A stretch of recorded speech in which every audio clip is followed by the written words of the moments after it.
Greetings fellow designers and welcome to CAD and Sorcery. This video features a dedicated segment from my assembly modeling for beginners tutorial. To make things easier for you, I've separated the SOLIDWORKS references section into its own video. Before we begin, don't forget to hit the like button and subscribe to my channel for more SOLIDWORKS content.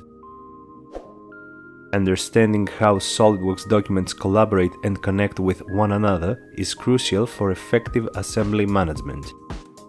Let's dive into how SOLIDWORKS assembly references work, so if you encounter any errors in the future, you'll know why they happen.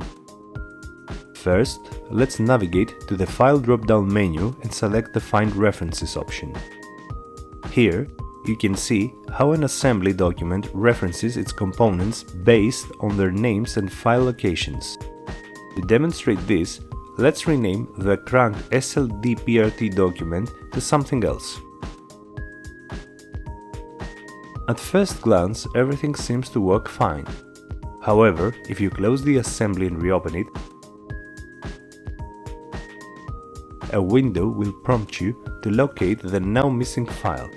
This error occurs because the file is missing due to the name change. You have three options here. 1. Browse your machine to locate the lost document. 2. Suppress the missing document. 3. Suppress the missing document along with any other components that may be missing. For now, let's suppress the crank.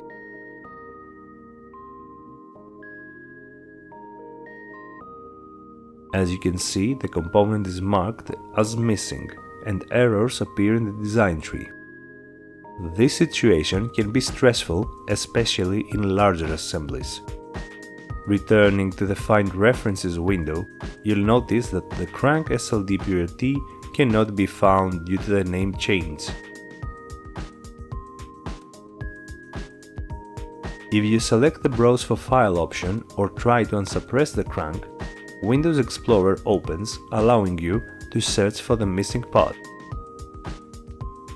Once you select the correct document, all errors will disappear and the assembly will return to its previous state with the name updated to whatever you renamed the crank component. However, the file location remains unchanged. If you save the assembly now, the new part name will be stored in the references. If you close the assembly without saving, the new name for the crank won't be stored. If you restore the crank's name to what it was, it will also restore any errors within the assembly. As you may have guessed already, changing the file location of a component, like moving the crank into a subfolder, will have a similar effect.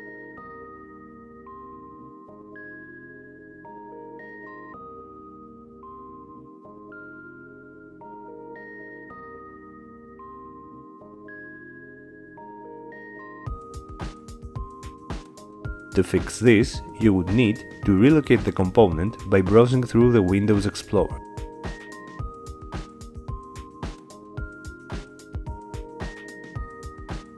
This action will update the file location in the Find References dialog box.